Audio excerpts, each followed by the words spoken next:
Hello दोस्तों, मैं जयपाल सिंह स्वागत करता हूँ अपने यूट्यूब ऑनलाइन प्लेटफॉर्म पे।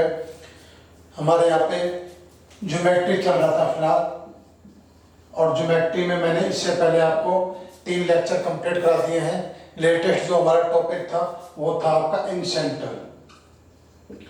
सेंटर अंतकेंद्र।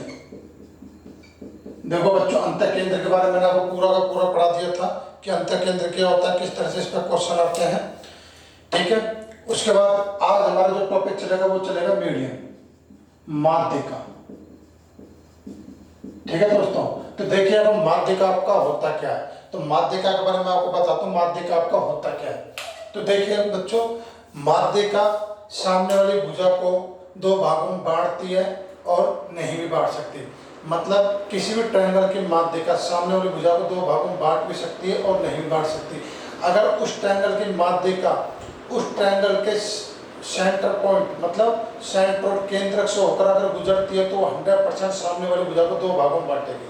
लेकिन अगर वो सेंटर से होकर नहीं गुजरती तो आप ये मान के चलिए कि सामने वाली भुजा को 2 भागों नहीं बांटेगी। लेकिन हाँ, वो जिस रेशो में बांटेगी उस रेशो में त्रिभुज का एरिया भी अपने आप बटेगा। कैसे, मैंने जो बोला है मैं आपको यहाँ पे करके बताता हूँ कि मैं आपको क्या समझाना चाहता हूँ। देखिए यहाँ पे माना कि आपके पास ये एक ट्रायंगल है ए बी और ये सी। मैंने यहां से एक माध्यिका ली एडी और एक माध्यिका ली मैंने ई, और ये इस ट्रायंगल की क्या कंप्लीट हाइट है। चलो मैं इसको एक काम को यहां नहीं लिखता, मैं इसको आप कंफ्यूजन हो जाओगे, इसको मिटाई दो। अब देखिए यहाँ पे मेरे अकॉर्डिंग बीसी की जो टोटल लेंथ कितनी है आपकी 15, ये कितनी है 5, ये कितनी है आपकी 7 और ये कितनी आपकी 3 लेंथ है। मतलब मैं आपको क्या बताना चाह रहा हूं कि एडी और एई जो 2 माध्यिका है उसने इस बीसी लेंथ को 5, 7 और 3 में बांट दिया। तो मैं मान के चलता हूं कि जो दोनों लेंथ है एडी और एई, इसने बीसी को कितने भागों में बांटा 5:7:3 में बांटा बीसी को। तो मैंने आपको बताया था कि यदि माध्यिका सामने वाली भुजा को 2 भागों में बांटती तो वह सामने वाली भुजा को जिस अनुपात में बांटती उस अनुपात में त्रिभुज का एरिया भी बढ़ जाता है। मैं आपको यह बताना चाहता हूँ। तो देखिए त्रिभुज एबीसी का एरिया, ट्रायंगल एबीसी का एरिया क्या होता है भाई आपका, triangle ACD plus triangle ADE और ट्रायंगल एईबी, ये आपका क्या होगा पूरा का पूरा एरिया हो गया। मतलब एबीसी का जो एरिया है इन तीनों त्रिभुज के एरिया से मिलकर बना है। अब देखिए यहाँ पे अगर मैं ये मान के चलता हूँ कि त्रिभुज का एरिया जो इन तीनों से मिलकर बना है, अगर इनका इसका और इनका सबका क्षेत्रफल का रेशियो यही आ रहा है तो मैं आपको ये बता सकता हूँ कि मीडियन सामने भुजा को अगर 2 भागों में बांटती तो वो जिस भाग में बांटती है या जिस रेशो में बांटती है त्रिभुज का एरिया भी उसी रेशो में बढ़ जाता है। तो देखिए ट्रायंगल एसीडी का एरिया, ट्रायंगल एसीडी का एरिया रेशो ट्रायंगल एडीई का एरिया और रेशो ट्रायंगल एईबी का एरिया। देखो बच्चों, ट्रायंगल एसीडी का एरिया, तो एसीडी का अगर एरिया मैं लूं यहाँ पे, थोड़ी देर के लिए मैं इसको भूल जाऊं, यहाँ पे थोड़ी देर के लिए इनको भूल जाऊं मैं, तो एसीडी का एरिया आपको पता क्या होगा 1/2 आधार क्या है सीडी, और ऊंचाई क्या है भाई, ऊंचाई यहां से लेके यहां तक इसकी ऊंचाई कितनी है h ऊंचाई, कितनी ऊंचाई है इसकी h है। अब बात करता हूं ट्रायंगल एडीई, तो ये आपका ई हो गया ये। अब मैं बात करता हूं ट्रायंगल एडीई, इस ट्रायंगल की बात करता हूं मैं, तो फिलहाल मैं इसको मिटाता हूं यहाँ पे, ये आपको समझाने के लिए मिटा देता हूं। ये डी पॉइंट हो गया। अब इसका एरिया 1/2 आधार कितना हो गया आपका डीई, और ऊंचाई कितनी होगी इसकी यहां से लेके यहां तक, इसकी ऊंचाई कितनी होगी आपकी h। अब बात करता हूं एईबी का एरिया, देखिए यहाँ पे एईबी का एरिया 1/2 आधार कितना हो गया आपका ईबी हो गया, और ऊंचाई कितनी होगी इसकी टोटल ये h। तो अब बताइए मुझे 1/2 h, तो CD DE EB, तो CD कितना आपका भाई, यहाँ पे मैं इसको वापस बना देता हूं D, और ये क्या आ गया आपका ABC। तो CD कितना था भाई आपका यहाँ पे 5 था, 5 डी कितना था भाई आपके यहाँ पे 7 था, 7, और ई भी कितना था आपके यहाँ पे 3 था, 3। तो क्या हमने देखा कि एडी और एई जो दो माध्यिका थे, इसने सामने वाली भुजा बीसी को 5:7:3 में बांटा। क्या उसी रेस्पेक्ट में त्रिभुज का जो एरिया है एसीडी एडीई एबी जिससे मिलकर बन रहा था, उस एरिया को इसने 5:7:3 में बांट दिया। तो मैं आपको यही बताना चाह रहा था कि माध्यिका सामने वाली भुजा को 2 भागों में तो बांटती है, लेकिन अगर 2 भागों नहीं बांटती, मतलब अगर वो सेंटर पॉइंट से होकर नहीं गुजरती, तो वह त्रिभुज के एरिया को उसी अनुपात में बांटेगी जिस अनुपात में सामने वाली भुजा को उसने बांटा है। तो क्या क्या ये बात आप अच्छी तरह समझ गए? चलो इस पे एक क्वेश्चन करते हैं, उम्मीद आपको समझ में आ गया होगा।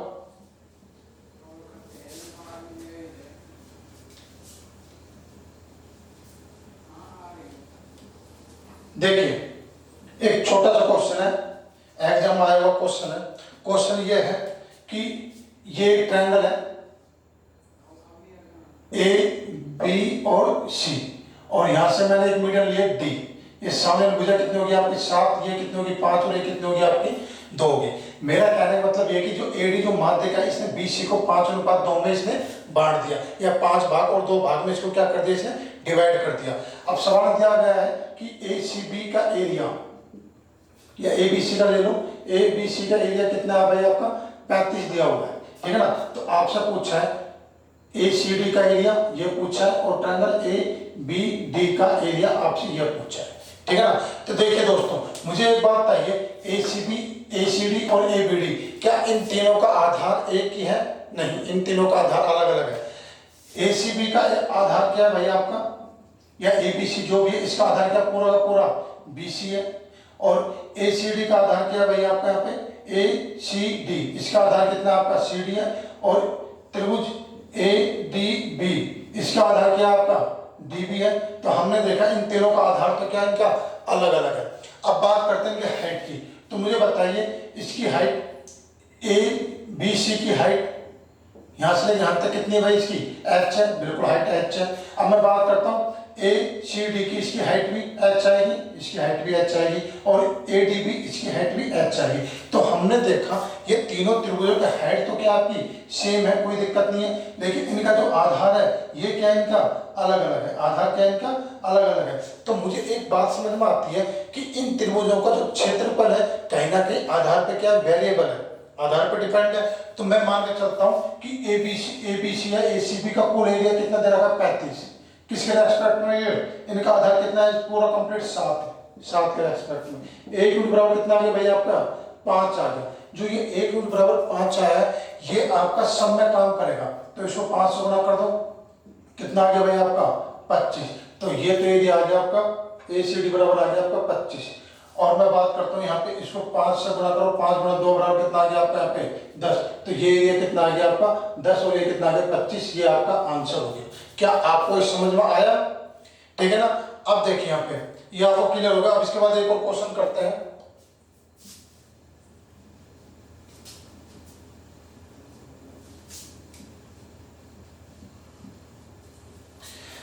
देखिए यहाँ पे क्वेश्चन है आपका, एक आपको ट्रायंगल दिया गया है ए बी और ये सी, ये ट्रायंगल दिया गया है। इसका मीडियन कितना दे रखा है आपको, ये एफ दे रखा है, और इसका मीडियन कितना है ये आपका ई है, और ये कितना है भाई आपका यहाँ पे डी है। तो ये 3:2, ये 5:2, और ये 1 और 1 आपसे दे रखा है। यहाँ पे त्रिभुज ई एफ सी का एरिया कितना दे रखा है आपको 20 दे रखा, 20 सेंटीमीटर स्क्वायर। तो आपसे पूछा त्रिभुज ए बी सी का एरिया, ये आपसे पूछा है। तो देखिए दोस्तों, मुझे एक बात बताइए, यहाँ पे ये सवाल है, देखो यहाँ पे ए एफ, अगर मैं आपको ढंग से क्लियर बताना चाहूँ तो देखिए यहाँ पे ए एफ त्रिभुज ए बी सी की क्या है, ये मीडियन है। त्रिभुज ए बी सी का क्या है, ये मीडियन है। और मैं बात करना चाहता हूँ ई एफ क्या है आपका यहाँ पे त्रिभुज ए एफ सी, त्रिभुज ए एफ सी का क्या है, ये मीडियन है। और मैं बात करना चाहूँ यहाँ पे डी एफ क्या है आपका यहाँ पे, ये त्रिभुज ए बी एफ का क्या है, ये मीडियन है। तो मुझे बताइए यहाँ पे ए एफ जो मीडियन है इसने त्रिभुज एबीसी को 1:1 में बांटा, 1:1 में बांटा, ठीक है ना। ई एफ है ये जो मीडियन है इसने ए एफ सी को 5:2 में बांटा, डी एफ जो मीडियन है इसने ए बी एफ को 3:2 में बांटा। क्या ये बात आप समझ गए? कोई दिक्कत नहीं। अब मुझे ना ये वाला एरिया देखकर मुझसे पूरा का पूरा एरिया पूछा है, तो आप आसानी से फाइंड आउट कर सकते हैं। देखिए यहाँ पे माना, मैं ऊपर लिखता हूँ इसको, माना त्रिभुज एबीसी का एरिया कितना भाई आपका यहाँ पे 70 सेंटीमीटर स्क्वायर है। मैंने मान लिया 70 सेंटीमीटर स्क्वायर। अब आप कहोगे कि सर आपने 70 सेंटीमीटर स्क्वायर क्यों माना? तो देखो बच्चों, मैं 70 की बजाय 60, 65, 63, 49 कुछ भी मान सकता था, लेकिन मुझे पता है 3 और 2 5, 5 और 2 7, इनका एलसीएम कितना होता है 35। तो क्या आप ये बात समझ पा रहे हो कि इनका एलसीएम 35 है, 5, 7 और 35, इसका मल्टीपल क्या होता है आपका 70 होता है। तो 70 मैंने इसलिए लिया कि अगर मैं 70 लूंगा यहाँ पे तो मुझे पता है कि आगे जाके कहीं ना कहीं कैलकुलेशन क्या हो जाएगी आपकी आसान हो जाएगी, इसलिए मैंने 70 लिया है। अगर मैं यहाँ पे 63, 49 कुछ भी लेता तो मुझे पता है इनका मल्टीपल ही नहीं है, मल्टीपल नहीं है तो कहीं ना कहीं कैलकुलेशन क्या हो जाएगी आपकी हार्ड हो जाएगी, इसलिए मैंने क्या लिया पे 70 लिया है। बाकी आप 65, 63, 49, 150, 200 आप कुछ भी ले लो, आपके आंसर में कोई चेंज नहीं आएगा। अब देखिए यहाँ पे मैंने ले लिया त्रिभुज एबीसी का एरिया कितना आपका यहाँ पे 70 है। अब मुझे पता त्रिभुज एबीसी का मीडियन क्या ए एफ है, ये इसको 2 बराबर भागों में बांट रहा है, 2 बराबर भागों में बांट रहा है, मतलब ये वाला ट्रायंगल के एरिया और ये वाला ट्रायंगल के एरिया क्या होगा, दोनों का बराबर बराबर होगा। तो मुझे पता है त्रिभुज ए बी एफ बराबर त्रिभुज ए एफ सी का एरिया कितना हो गया आपका यहाँ पे 35, 35 हो गया, मतलब ये भी 35, ये भी 35। तो त्रिभुज ए एफ सी का एरिया कितना हो गया भाई आपका 35। मतलब मैं इसको मिटा देता हूँ थोड़ी देर के लिए, इसको मिटा देता हूँ। तो मुझे बताइए इसका पूरे एरिया कितना गया 35। अब इसकी टोटल आधार कितना है 5 और 2 7 है, ये 7 कहीं ना कहीं 35 से आपस में रिलेटेड है, ये मैंने आपको पिछले क्वेश्चन बता दिया ऐसा क्यों होता है। तो ए क्यूब बराबर कितना आ गया भैया आपके यहाँ पे 5 आ गया, तो 5 को इससे गुणा करूंगा कितना आ गया 25, मतलब ये वाला एरिया कितना मेरा 25, 5 से इससे गुणा करूंगा कितना आ गया भाई मेरा 10, ये वाला एरिया कितना है 10। लेकिन ये वाला एरिया सवाल में कितना दे रखा है आपको 20 दे रखा, तो 10 यूनिट बराबर 20, 1 यूनिट बराबर कितना आ गया आपका 2 आ गया। तो जैसे ही आपका हाथ में 1 यूनिट बराबर 2 आया, आपने जो है 70 माना है, इससे 2 को गुणा कर दो कितना आ गया 140, ये पूरे ट्रायंगल का एरिया आ गया। हमने यहाँ पे 20 क्यों लिया, क्योंकि अब तक हम सवाल में सब कुछ इमेजिनरी मान के चल रहे थे, काल्पनिक वैल्यू मान के चल रहे थे। एक वैल्यू थी जो कि रियल थी, जो कि क्वेश्चन में गिवन थी, तो मैंने इस रियल वैल्यू के सापेक्ष इमेजिनरी वैल्यू रख दी, मेरा 1 यूनिट निकल कर आ गया, मतलब ये 1 यूनिट आप पे हर जगह काम कर रहा है, ठीक है ना। तो इसलिए मैंने 1 यूनिट को 1 यूनिट बराबर जो 2 है उसको मैंने 70 से गुणा करके मेरा 140 क्या आ गया, मेरे यहाँ पे आंसर आ गया। उम्मीद है आप समझ गए इसको, कोई दिक्कत? आगे देखते हैं। देखिए यहाँ पे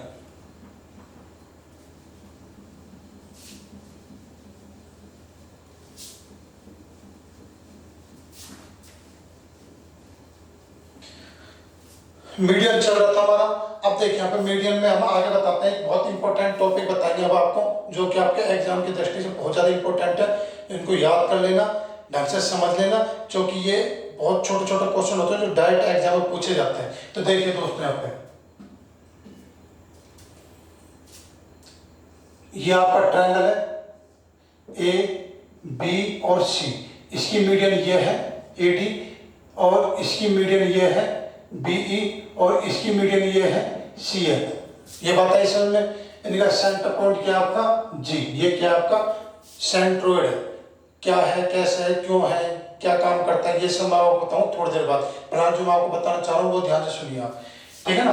अब देखिए यहाँ पे पहला पॉइंट तो आपका ये एग्जाम की दृष्टि से कि त्रिभुज की 3 भुजाएं ए बी बी सी और A C, A B plus B C plus A C, इनका जो सम होता है, इनका जो सम होता है वो बड़ा होता है त्रिभुज की जो माध्यिका ए डी प्लस बी ई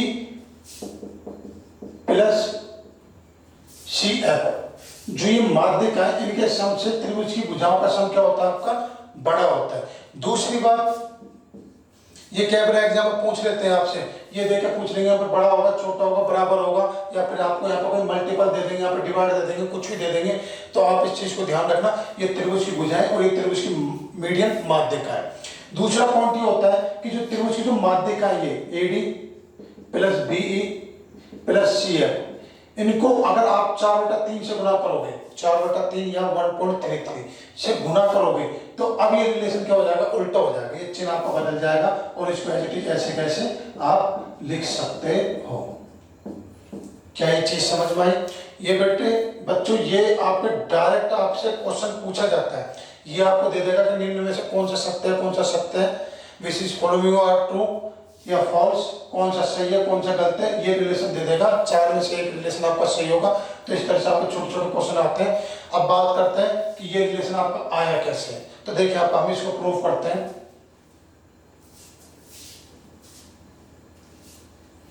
देखो बच्चों, अगर मैं ये डी लेता हूं, इसके सापेक्ष यहाँ पे एक लाइन खींचता हूं, मतलब AD, और यहाँ पे ये मैंने पॉइंट खींचा DK, मतलब मैं यहाँ पे AD बराबर DK खींचता हूँ। AD बराबर क्या खींची मैंने यहाँ पे, DK, दोनों बराबर, और यहाँ से ये लाइन मिला दिया। ये दोनों लाइन आपस में बराबर है और AD और DK दोनों बराबर है। तो मैं ये मान के चलता हूँ कि त्रिभुज ACD और त्रिभुज ACD और त्रिभुज DBK ये क्या आपस में समान सम है। कैसे, देखिए मुझे एक बात देखिए, DBK का ये BD बराबर है CD, इस त्रिभुज का CD के। क्यों? क्योंकि ये मीडियन ने इन दोनों को बराबर बराबर भागों में बांट दिया। दूसरा मैं देखता हूं कि AD के जस्ट बराबर हमने DK लाइन ड्रॉ करी है, तो AD बराबर है आपके DK के, ये दोनों बराबर है। तीसरा मुझे पता है कि ये शीर्ष भूमि कौन है, ये दोनों क्या आपस में बराबर है। इस त्रिभुज का ये कोण और इस त्रिभुज का ये कोण दोनों आपस में क्या होंगे, बराबर होंगे। तो मैं कहूंगा कोण D बराबर कोण D शीर्ष भूमि कोण। तो क्या आपको एक बात समझ में आई कि ये दोनों आपस में सर्वांग होंगे, किससे, SAS से। ये दो साइड और एक ये एंगल, दो साइड और एक एंगल दोनों बराबर हो गए। तो क्या मैं दोनों सर्वांग हो गए, सॉरी दोनों सर्वांग हो गए SAS से। अब क्या मैं ये कह सकता हूँ BK बराबर है आपका AC के। तो मेरी नजर में आ गया BK बराबर है आपका AC के। तो दोस्तों आपको ये चीज समझ में आ गई। अब मैं इस पॉइंट को यहाँ पर ऊपर लिख लेता हूँ, BK बराबर आपका AC के, ठीक है ना।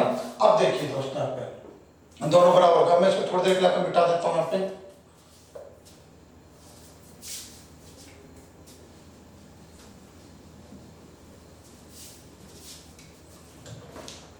अब देखो यहाँ पे, अब मैं त्रिभुज लेता हूँ, त्रिभुज ABK, ट्रायंगल ABK में, ट्रायंगल ABK मतलब ये A B और ये क्या हो गया आपका K, A B और ये K हो गया। अब देखिए यहाँ पे त्रिभुज ट्रायंगल ABK में AB plus BK greater than क्या होगा आपका AK होगा। क्यों होगा, कैसे होगा, ये मैंने आपको जो ज्योमेट्री का फर्स्ट लेक्चर है मैंने आपको डाला था क्लास फर्स्ट में, ट्रायंगल के इंट्रोडक्शन में, त्रिभुज के परिचय में मैंने आपको बताया था कि कोई भी त्रिभुज हो उसकी दो भुजाओं का योग तीसरी से क्या होता है, हमेशा ज्यादा होता है। तो ये चीज आपको आगे समझ में। दूसरा अब देखो यहाँ पे AB प्लस BK और क्या हो गया आपका ग्रेटर देन AK। अब देखो यहाँ पे AB को तो मैं ऐसे कैसे लिख लूंगा यहाँ पे प्लस BK, ये BK ये किसके बराबर आपका AC के बराबर है, AC आ गया आपका यहाँ पे।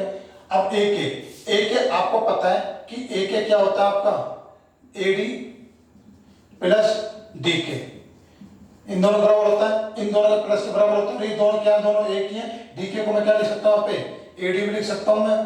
तो क्या मेरे एक बात समझ नहीं आ गई, A के बराबर क्या होता है 2AD, ये चीज आपको क्लियर होगी। तो A के बराबर क्या लिख दिया मैंने यहाँ पे 2AD, ठीक है दोस्तों। अब इसका मतलब क्या है कि AB प्लस AC बराबर 2 greater then 2AD।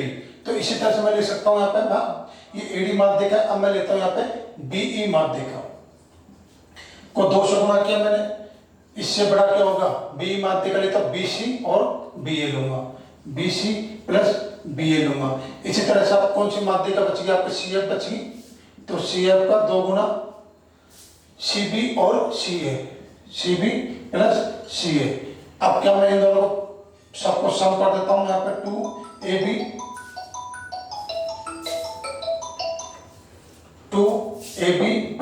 C plus C A greater than 2 A D plus B E plus C F. 2 से 2 मेरा यहाँ पे कट गया, तो क्या आ गया मेरे यहाँ पे A B plus B C plus C A, ये आ गया greater than A D plus B E plus C F.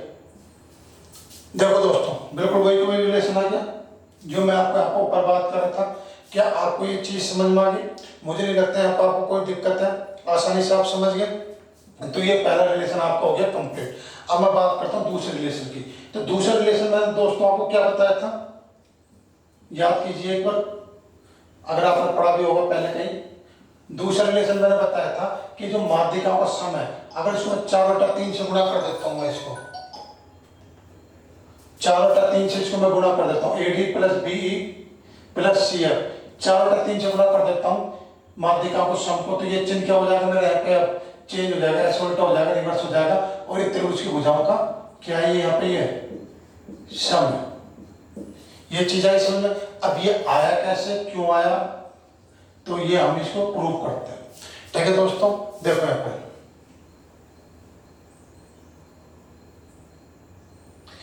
देखो, मैं लेता हूं यहाँ पे triangle C G B, triangle C G B में देखो दोस्तों, सी जी बी में ये सी जी और ये बी हो गया, सी जी और ये क्या हो गया आपका बी हो गया। अब देखो यहाँ पे इस ट्रायंगल में ये भुजा और ये भुजाओं का सम बीसी से क्या होगा आपका ज्यादा होगा, तो सी जी प्लस बी जी ग्रेटर देन क्या होगा आपका बी सी। क्यों होगा, मैंने आपको बताया कि ट्रायंगल की दो भुजाओं का सम 30 में से क्या होता है, हमेशा ज्यादा होता है। ये चीज आगे समझ। इसी तरह से मैं लिख सकता हूं ए जी और बी में, ए जी बी इस ट्रायंगल में लिख सकता हूं मैं B G plus A G greater than A B, B G plus A G greater than A B. इसी तरह से लिख सकता हूं मैं C G plus A G, C G plus A G greater than A C. इनको sum कर दो आप, जोड़ेंगे तो हम क्या आएगा यहाँ पे 2 C G plus 2 B G plus 2 A G greater than A B plus B C plus C A. ये चीज आगे समझ में। अब देखिए यहाँ पे, अब मुझे एक बात आई यहाँ पे, अब यहाँ से इंपॉर्टेंट रोल प्ले होता है। आपने 11th क्लास में जिनके पास अगर साइंस थी तो उन्होंने पढ़ा होगा मूवमेंट वाले चैप्टर में, फिजिक्स अगर आपने पढ़ी है कि जैसे ये माना कि आपका क्या यहाँ पे ये एक माध्यिका है सी डी, यहाँ पे ये इसका सेंटर पॉइंट जी है, सेंट्रोइड। अगर तो ये सेंट्रोइड इस माध्यिका को 2:1 में क्या करता है, ये बांटता है, 2:1 को बांटता है। तो मुझे बताइए यहाँ पे, तो इसकी वैल्यू मैं एक इसको नामांकन का अकॉर्डिंग कर देता हूँ, ए सी बी, ए सी और ये क्या हो गया आपका बी, इनका नामांकन कर देता हूँ ताकि इसका अकॉर्डिंग आपको समझ में आ जाए। तो देखो मुझे बताइए ए जी, इसकी लंबाई कितनी होगी, ए जी बराबर 2 बटा टोटल 2 रेख 3 और टोटल क्या आपकी भुजा ए डी, क्या इसके बराबर नहीं हो जाएगी, ये बिल्कुल हो जाएगी। तो ए जी की वैल्यू कितनी, 2/3 ए डी। इसी तरह से अगर मैं यहाँ बात करूँ, मैं यहाँ पे बी बी ये कोई माध्यिका है बी, यहाँ पे सेंटर पॉइंट है, 2:1 को बांटेगा, ये 2:1 को बांटेगा, तो बी जी की वैल्यू क्या हो जाएगी आपकी, बी जी बराबर हो जाएगा 2/3 बी ई, 2/3 बी ई हो जाएगा। तो बी जी बराबर कितना हो गया आपका 2/3 बी ई। इसी तरह से सी जी की अगर मैं बात करूं यहाँ पे, तो ये माध्यिका होगी, ये जी हो गया, 2:1 को बांटा इसने, तो सी जी की वैल्यू कितनी हो जाएगी आपकी यहाँ पे 2/3 सी एफ, ये क्या हो जाएगा आपका सी जी के बराबर हो जाएगा। तो सी जी की वैल्यू हो जाएगी आपकी 2/3 सी एफ, और ये क्या हो गया आपको गुणा में 2 greater than A B plus B C plus C A. तो 2/3 को बाहर निकालो तो क्या आ जाएगा मेरे पे 4/3 C F plus B E plus A D greater than A B plus B E B C plus C A. तो दोस्तों ये बताओ मुझे, क्या ये रिलेशन आपका वही आया है, साइन सम ये वाला है कि माध्यिकाओं का जो सम है उसको अगर आप 4/3 या 1.33 से गुणा कर दो तो वो आपका त्रिभुज की सारी भुजाओं के सम के योग से क्या हो जाता है, वो बड़ा हो जाता है। मैं बस आपको ये समझाना चाह रहा था, उम्मीद है आपको समझ में आ गया। अब पढ़ते हैं आगे। ये रिलेशन आप ढंग से याद कर लेना, ठीक है ना, ये एग्जाम में कई बार पूछा जाता है ये। फिर एग्जाम में क्या करोगे, जैसे अगर मान लो आपके सामने ये रिलेशन आ गया तो आप क्या करोगे, अरे यार छोटा था, बड़ा था, बराबर था, क्या था, यहाँ पे 4/3 मल्टीपल है या 2/3 मल्टीपल था, 1/3 था, ऐसे करोगे ना। तो इसलिए मैंने आपको दोनों एक साथ लिखे हैं, ठीक है, दोनों आपको प्रूव करके बताएं ताकि आप पेपर में इसको बोलो नहीं। अब बात करते हैं सेंट्रोइड की। देखिए दोस्तों, सेंट्रोइड की बात करते हैं। सेंट्रोइड मैं फिलहाल आपको अभी यहाँ पे थ्योरी पढ़ा रहा हूँ। थ्योरी के बाद मैं फिर आपको इसके बहुत सारे क्वेश्चन कराऊंगा। तो फिलहाल मेरा यहाँ पर मोटिव है आपको थ्योरी कंप्लीट कराना, क्योंकि जैसे आपकी थ्योरी कंप्लीट हो जाएगी फिर मैं आपको ज्योमेट्री के क्या कराऊंगा, क्वेश्चन कराऊंगा ढेर सारे, ठीक है ना। तो देखो सेंट्रोइड क्या होता है, सेंट्रोइड होता है आपका केंद्र। क्या होता है आपका केंद्र। सेंट्रोइड होता है आपका intersection point, intersection point of median. मतलब कि किसी भी ट्रायंगल की जो मीडियन है उन सबका इंटरसेक्शन पॉइंट क्या कहलाता है, आपका सेंट्रोइड कहलाता है। अगर मीडियन सेंट्रोइड से होकर गुजरती है तो सामने वाली भुजा को हमेशा दो भागों में बांटेगी, ये बात हमेशा ध्यान रखना। ये ए बी और सी है, ये इसकी माध्यिका एडी, ये इसकी माध्यिका बीई और ये इसकी माध्यिका सी है। ये सब पास निकल रही है सेंट्रोइड से, तो ये भुजा बराबर होगी, ये दोनों बराबर होंगे, ये दोनों आपस में बराबर होंगे, ये बात ध्यान रखना। अगर माध्यिका सेंट्रोइड से नहीं गुजर रही तो दोस्तों सामने वाली भुजा को कभी दो भागों नहीं बांटेगी, दो बराबर भागों नहीं बांटेगी, इनका कुछ ना कुछ अनुपात में बांटेगी। और उस अनुपात में क्या होगा, त्रिभुज का क्षेत्रफल उसी अनुपात में बटेगा। लेकिन अगर ये दो बराबर भागों में बांट रही है तो त्रिभुज का ये वाला एरिया और ये वाला एरिया, इन दोनों का क्षेत्रफल क्या हो जाएगा, दोनों का बराबर हो जाएगा। क्या अगर बच्चे क्या करते हैं, साल 2 साल 3 साल पढ़ लेते हैं लेकिन इस चीज को समझ नहीं पाते, वो बहुत ईजी चीज है, इसको आप ढंग से समझना। तो ये होता है आपका centroid, intersection point of median, intersection point of median जी। हर ट्रायंगल का सिर्फ एक ही पॉइंट होता है सेंट्रोइड। अब सेंट्रोइड के बारे में कुछ चीज जान लो, बहुत दिलचस्प चीजें हैं कि centroid divide triangle into 3 equal parts. मतलब कोई भी सेंट्रोइड है ट्रायंगल को 3 भागों में बांटता है। जैसे मैं यही बता देता हूं आपको, देखो ये वाला एरिया, ये वाला एरिया और ये वाला एरिया क्या होगा, सारा आपस में क्या होगा, बराबर बराबर होगा। मतलब इस जी ने ये वाला एरिया, ये वाला एरिया, ये वाला एरिया सबको बराबर बराबर भागों में बांटता है। दूसरा पॉइंट है आपका centroid divide triangle into 6 equal part, 6 equal part. देखो दोस्तों ये लाइन यहां से खींच देता हूं, ये ड्रॉ कर देता हूं, ये ड्रॉ कर देता हूं। मतलब ये वाला एरिया, ये वाला एरिया, ये वाला एरिया, ये वाला एरिया, ये वाला एरिया और ये वाला एरिया, सारे एरिया क्या होंगे, आपस में बराबर होंगे। ये सेंट्रोइड की खासियत है। तीसरा जो सबसे इंपॉर्टेंट,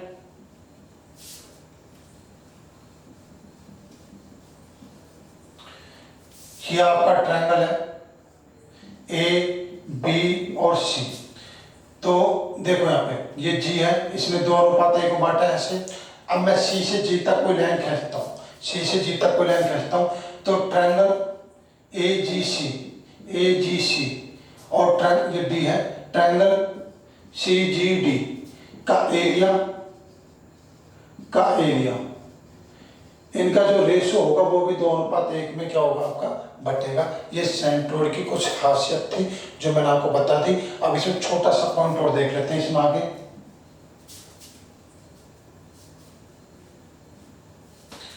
देखो दोस्तों, मैंने आपको थोड़ी देर पहले मीडियन के 2 पॉइंट बताए थे, जो मैंने आपको बताया था कि ऑब्जेक्टिव पॉइंट बहुत ज्यादा इंपॉर्टेंट होते हैं। कौन कौन से पॉइंट बताए थे, जैसे कि माने कि यहाँ पर ट्रायंगल होता है, सही से बना देते हैं इसको, ए बी और सी, ये ए डी और ये बी और ये क्या हो गया आपका सी है। ये सेंट्रोइड पॉइंट मैंने आपको बताया था कि त्रिभुज की सारी भुजाओं का sum A B plus B C plus C A, सारी भुजाओं का सम बड़ा होता है त्रिभुज की जितनी माध्यिकाएं ए डी बी ई और सी है, इन सब के सम से त्रिभुज की भुजाओं का सम का योग क्या होता है, इनसे ज्यादा होता है, ग्रेटर देन होता है। दूसरा मैंने आपको बताया था कि यदि आप इसको A D plus B E plus C है, इसको अगर आप 4/3 से गुणा कर दो तो ये चिन्ह क्या हो जाएगा आपका उल्टा हो जाएगा। अब क्या आ जाएगा आपके सामने A B plus B C plus C A, ये आपके सामने ये आ जाएगा। तीसरा जो मैंने आपको बताया अभी तक नहीं बताया लेकिन अब बता देता हूँ मैं आपको। मैं पहले ये बड़ा था, त्रिभुज की तीनों भुजाओं का सम माध्यिकाओं के सम से बड़ा था। फिर त्रिभुज की तीनों भुजाओं के सम को 4/3 से गुणा कर देते तो त्रिभुज की सारी भुजाओं के सम से क्या हो जाएगा, अभी बड़ा हो जाएगा। लेकिन अगर मैं इनका स्क्वायर कर दूं, मतलब A B square plus B C square plus C square ऐसा कर दूं मैं, और यहाँ भी मैं इसको स्क्वायर कर दूं A D square plus B E square plus C F square, इनको स्क्वायर कर दूं और 4/3 से गुणा कर दूं, और अब आपसे पूछूं कि मुझे बताइए ये आएगा क्या आएगा, या नन ऑफ दीज आएगा, क्या आएगा यहाँ पे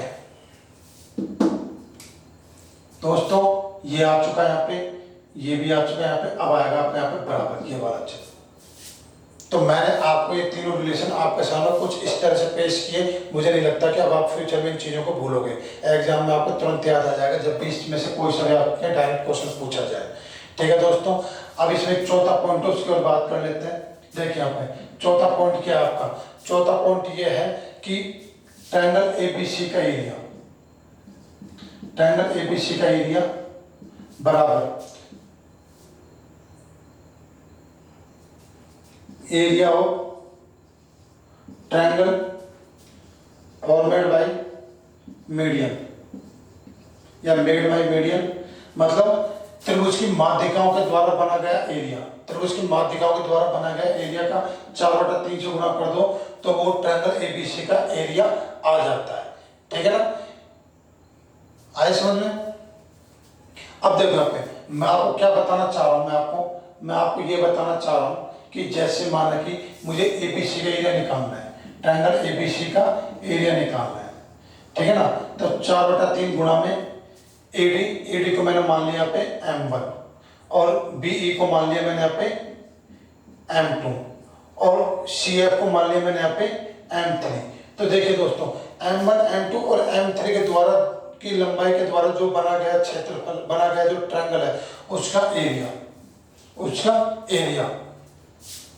जैसे मैं यहाँ पे ले लेता हूँ कि जैसे ये m1 ले लिया, m2 ले लिया और m3 ले लिया, ये m1 ये m2 और ये m3, तो इनके द्वारा जो ट्रायंगल बना गया है जो इसका जो एरिया उसका 4/3 गुणा कर दो और पूरा का पूरा क्या आ जाएगा अपने एबीसी के एरिया के बराबर आ जाएगा।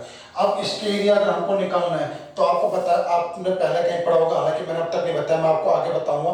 किसी भी ट्रायंगल के एरिया निकालने का क्या होता है, हीरोज फॉर्मूला होता है। क्या होता है आपका, हीरोज फॉर्मूला होता है, हीरोज फॉर्मूला होता है। हीरोज फॉर्मूला क्या होता है भाई आपका, हीरोज फॉर्मूला होता है आपका एस माइनस m1, ये भुजा, पहले ये भुजा को माइनस कर दिया इसमें से, फिर इस भुजा को माइनस करो s माइनस m2, फिर इस भुजा को माइनस करो s माइनस m3, ये होता है आपका हीरोज फॉर्मूला। ठीक है ना, यहाँ पे s क्या है आपका a प्लस बी प्लस सी बराबर क्या है आपका 2, मतलब मैं ये ले सकता हूँ पे m1 plus m2 plus m3 बटा 2, ये ले सकता हूँ आपका। तो s क्या हो गया आपका यहाँ पे सेमी पेरीमीटर है, सेमी पेरीमीटर क्या मतलब आपका अर्ध परिमाप, जो ट्रायंगल का जो परिमाप है उसका आधा ये s है। ये आपकी m1 भुजा है, ये आपकी दूसरी भुजा को माइनस कर दो, तीसरी को माइनस कर दो, इस तरह से इसका जो एरिया आएगा उसको 4/3 से गुणा करके आपका जो मूल ट्रायंगल है उसका एरिया आपके सामने आ जाएगा। जैसे एक छोटा सा क्वेश्चन देख लेते हैं इसके ऊपर।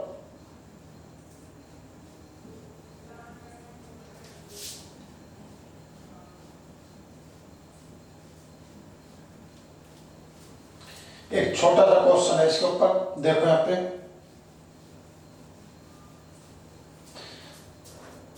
क्वेश्चन ये है, find the area of triangle ABC where its length of median are 3, 4, 5। मतलब कह रहा है कि एक ट्रायंगल है, ये ट्रायंगल ए बी और सी, इसकी लेंथ कितनी है आपकी AD और इसकी लेंथ कितनी BE और इसकी लेंथ कितनी है, जल्दबाजी में थोड़ा सा ऐसा बन गया, सही बना लेते हैं इसको, ये CF ये हो गया। तो आपसे कह रहा है कि AD बराबर कितना आपका 3, BE बराबर कितना आपका 4, CF बराबर कितना आपका 5। अब ये मत कहना कि सर आपने AD को 3 क्यों माना, मैं AD को 5 मान लेता जब भी कोई फर्क नहीं पड़ता। तो ये मीडियन है, तो अब कह रहा है कि ABC का एरिया ज्ञात करो। तो मुझे पता है कि ABC का एरिया कितना होता है, ABC का एरिया होता है 4/3 गुना में 3, 4, 5, मतलब ये आपका 888 बन गया, कहीं ना कहीं राइट एंगल बन रहा है। 3, 4, 5, इसका जो एरिया होगा उसको 4/3 गुना के बराबर होगा। तो इसका एरिया कितना होगा, 1/2, आधार 3, ऊंचाई 4, कितना आ गया आपका 6, ये हो गया आपका। तो 3 दूनी 6, 4 दूनी 8, तो मेरे अकॉर्डिंग कितना आंसर आ गया आपका 8 आ गया। ये आपका इस तरह से क्वेश्चन आता है। तो मुझे लगता है कि आज की वीडियो में आपको कोई दिक्कत नहीं, आपको कुछ अच्छा ही सीखने को मिला है। अगली वीडियो इसके बाद तो इस तरह से आपको ये ढंग से समझ में आ गया। अगर आपको समझ नहीं आता तो आप वीडियो को पॉज करके वापस देखना। ठीक है दोस्तों, गुड बाय, जय हिंद।